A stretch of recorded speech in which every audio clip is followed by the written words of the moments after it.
We can talk about anything but politics. I don't want to go there. But yes, I'll let you guys ask the questions. Yes, thank you for starting. Yeah, no problem. Yes. Why did you re-record What You're Gonna Do between Songs About Nothing and the new album? What I re-recorded? Well, the same reason actually. I re-recorded Light Me Up before we released it. You know, we recorded Light Me Up for this record. Oh, did Yes. And we actually nixed half of the production for it and just went in and re-recorded it. So What You're Gonna Do when I'm going on the song on the record, it actually came from an independent experiment I did. I won't call it a record, it's an experiment.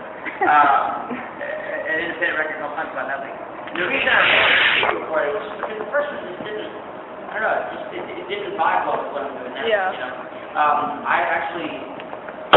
I just don't like records that seem like they're kind of thrown together with all these different elements. I like records that have a point, have a vision, have a direction, kind of thing, you know. That's what I love about Tom records. Like every one is different, but every one of them fits in and of itself as a whole. You know, there's a vision, there's a project, you know, even as a whole, you know. And so I just wanted What You're Gonna Do to fit in with this record. I wanted it to be very, I don't know, I just wanted it to feel like it was part of this record and not something that I took from another project, you know. So that's why, and it was worth spending the time, because we literally went from scratch with the song and started over completely. We can tell. Yeah. A little bit. Different BPM, everything. Yeah. We used nothing from the original record, which was a push because there was a lot of work to do, but it was worth doing. I think kind of starting the way it did, building the song the way we did. I think it was a good one. I'm sure agree. So I like them both, but just depending on the mood, which one. But you agree. Yeah. Really do. Yeah. Yes. Some more questions. What advice do I have? Nothing good or useful. No. I'm not great with advice. I wouldn't trust myself with advice. I think the only thing for a songwriter, it was so funny. I was in Nashville. I was so excited because, you know, I was working with Universal Music Publishing, and I was going to start on my first songwriting session with Luke Laird. And I'm sure as a songwriter, you know, Luke's got like 20 #1 right now. And that's, like, honestly, most of those have happened since I met him, but that was my first songwriting session. And he had a couple. He had So Small, at the time, was his biggest. But, you know, I was so excited to start writing with, like, the pros, right? Because I was like, finally, I'm going to get very cold. Yeah. Can we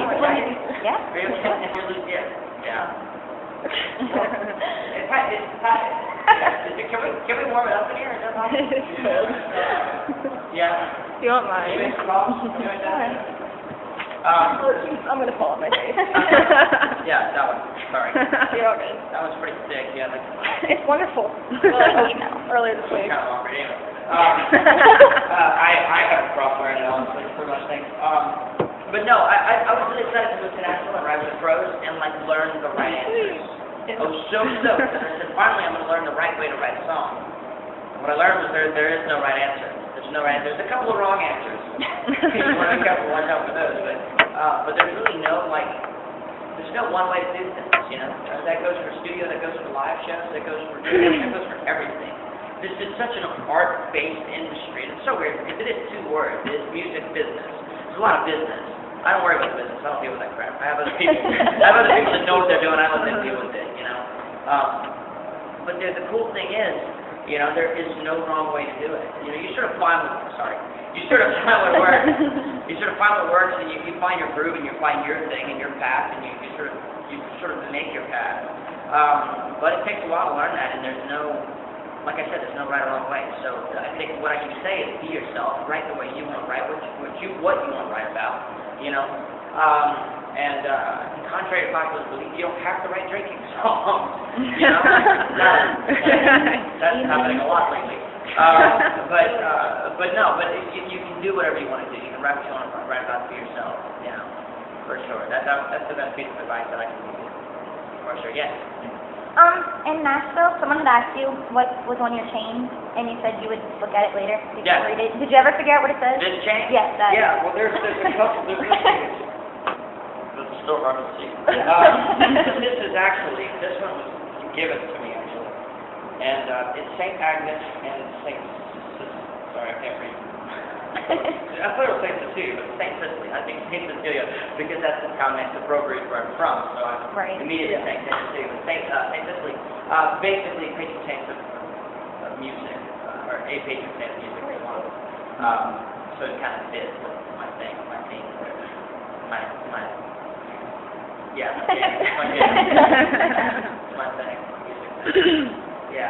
I'm trying to get somebody. Actually, this was made by a jewelry designer, but apparently my stylist. I say my stylist because I meet with her twice a year. I'm like, hey, this looks okay. But apparently she's really good friends with somebody who makes this jewelry, and he makes a lot of stuff. He actually just made one for me that I've only worn twice because it hangs so far down. It's a pig. Actually, with a cross and stuff like that. Really? With 2 different roses and stuff. I'm trying to get him to make me something that says the love music, but apparently it stuff costs like $900 to make. Because because I saw this one necklace and I was like, oh, I love that. Can I take it? She's like, yeah, that's just pretty expensive. And I was like, really? Like what? Like 75 cents? She's like, no, that costs $500. Like, seriously? But I'm trying to get him to make me one that says the love music because obviously that's one of her things. So, yeah. For sure. Questions. Go for it. Okay, so now this is a year after your album was released, or a year and 16 days. I can do math. How would you? Props to you for that one. I am weird. Anyway, No, anyway, how would you change your album? Is there anything you would change about it? Different songs? I'm so glad you asked that. I mean, totally. If I were making an album today, it wouldn't sound drastically different. I don't want everybody to go, oh my God, this record's going to be like a hip hop record. No. But there's a lot I would change. It would be drastically different. There's some, I can't say exactly how, but for instance, Stormwarning in the chorus has this one riff that's kind of cute too. It's actually what we started using as our intro. It's that little acoustic electric riff that I do. That thing was a very U2 concept that I came up with in the studio. And I made this big thing out of it, and we only used it for the chorus, we barely used it, but I had to, be edged a little bit more than in my mix. But for instance, that would be a way more prominent part. That would have been what I would have started with, the acoustic thing with that riff in the background. It would have had probably a way different drum version, we can tell from your live shows. Yeah. And I'm always interested to see kind of what you guys are into, because for me, when I go to shows, for instance, I'm a huge Mute Math fan, right? Yeah. The reason I love Mute Math is not because I'm a huge techno rock junkie, you know what I mean? But they make really musical music. And what I love about the way they work is the lead singer Paul Meany is a very musical mind. And so he can't do something the same way twice. And what I love about that is I went to see them live in concert, and they did their record. Everybody in the band performed the parts. But when he started singing, he gave himself, kind of like what we do in Stormwarning, where there's extra 4 bars after the solo, and I don't sing, and stuff like that. He would do that all during the show, not annoyingly so, but he would do it just enough where he gave himself creative freedom again. He wasn't making the same music every night. Right. And they would do the song, and it would be mostly just like the record. There would be these 2 parts in the show.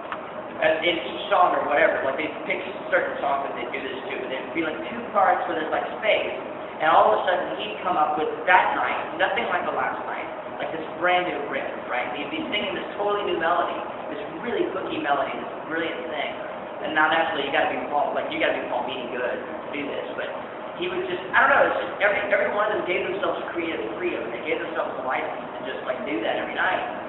And I'm a big fan of that. I'm a big fan of I love to see the record, but I also love to see where you are now as an artist. I love to see artists like Keith.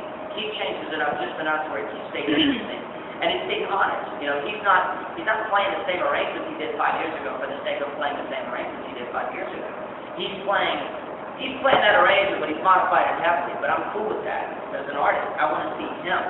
I love that song. I don't want him to change the meter of the song and go from I don't want somebody's heartbreak will sound like Rainy Season or anything like that, but I want to see a difference. I'm okay with it to change, to evolve.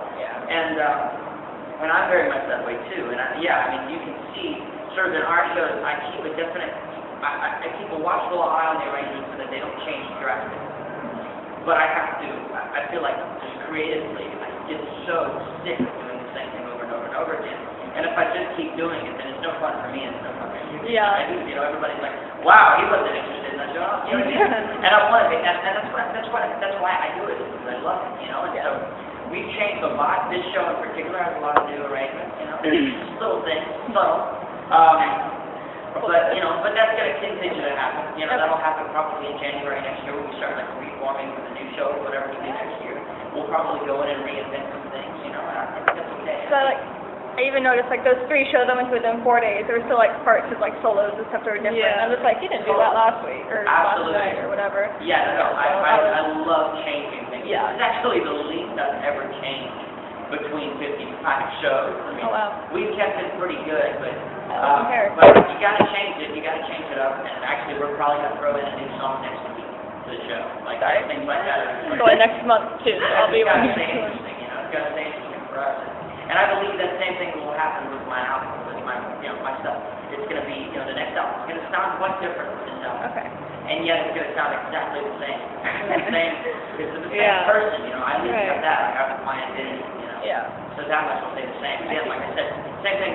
Sort of the best comparison I can make is like John Mayer. You know, every record is so drastically different from the last, and yet they all fit together in some form of fashion. You know, I love them. Just so you know, if you want to come hang down here and have a conversation during the show tonight, I highly advise you to just throwing that out here. I will. How did you pick which songs from there that you perform? Like, how did you come about that? Sorry. It was really difficult to pick songs.